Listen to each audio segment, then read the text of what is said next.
Campbell in the flesh. Welcome to South Africa, or should I say welcome back? Welcome to back. South Africa. Yeah, you should say welcome back. So what brings you back for the second time, third time? Well, I just released a new single, Safe on the Ground, Yeah. and working on my new album. It'll be done in 3 months.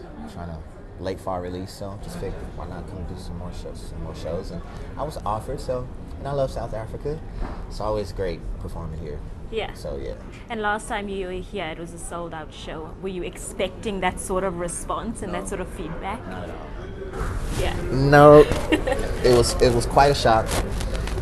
So every time anytime you have that experience, it's always something to look forward to. So I was like, yeah, I'll go back. Yeah.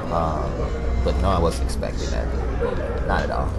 So this year alone, we've seen a number of international artists come to South Africa. We've seen Brian McKnight, Babyface, Tony Braxton. We've seen Boyz II Men and Joe as well. Why do you think international artists love coming to South Africa so much? Appreciation. Yeah. Right?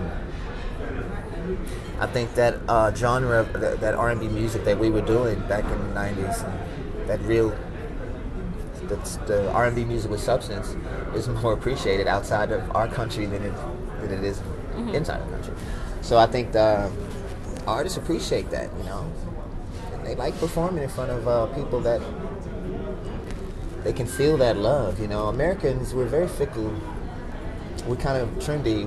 We're trendy people, so we go along with what's hot.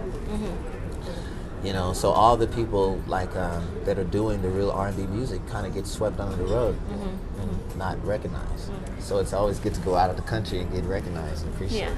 Yeah. Now, you started your career when you were really young, 12 years old. Talk me through where you realized that music is what you're passionate about, and music is something that was it your decision? I mean, you were so young. Could you make that decision for yourself at the time? Well, I grew up singing. I was singing in church. I sang for people. They gave me 50 cents. I was singing a song for them.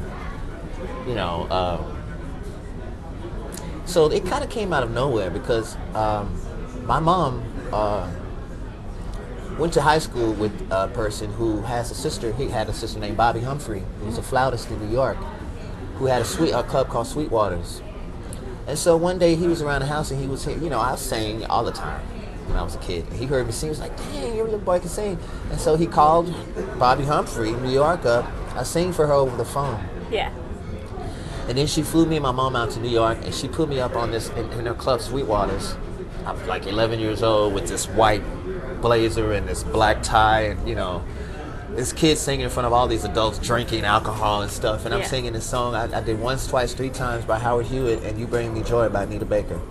And she videotaped that, and she sent it to a lot of different record companies, and voila. But with the fact that you were so young and you say that your mother was very protective, I mean, we were having this conversation earlier. You were this 12-year-old boy singing these grown-up songs. Could you relate to what you were singing at that time? Because, I mean, so much of what you're singing, it's so passionate. You need to be able to convey that message. But I could, How did you do it? the voice could, people believed when they heard this kid singing his songs that he did go through these things. That was the moneymaker. That was the formula that they honed in on. Yeah. That this little kid can make people believe that he actually went through those things because my voice was I had a mature voice. So, but no, I didn't understand what Tell Me What You Want Me to Do, even though I co-wrote it. But still, I was with Nard and Michael Walden, and it was just the lyrics. It's just songwriting. It doesn't really mean anything. Yeah. But no, not at all. Yeah. Let's talk about the shows, the upcoming shows this weekend. Are you excited? What can people expect when they attend the shows? Well, a lot of stuff that I did last time was all classics, but I didn't do a lot of the stuff. I didn't do a lot of songs, so people were asking me, why didn't you do Dandelion? Why didn't you do this? Why didn't you do that? So I'm including a lot of those songs in this show. And I'm doing, a couple of new songs, maybe 1, maybe 2. Yeah. Just got to be really careful with that. Yeah. So, but it's not going to be the same show as last time. It'll be other classics that I've never really actually done live, ever. Yeah. Just one last question. What is Tevin Campbell's favorite Tevin Campbell song? And can you give us a little something?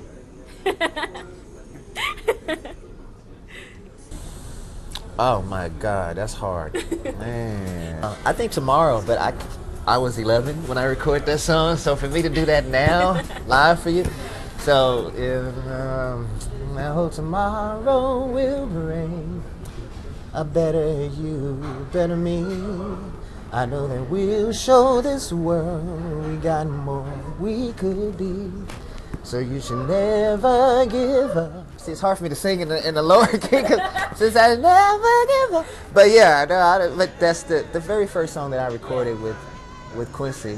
Tevin, thank you so much for your time. I appreciate you chatting to us, and all the best Thank you with the upcoming shows. Thank you. Thank you.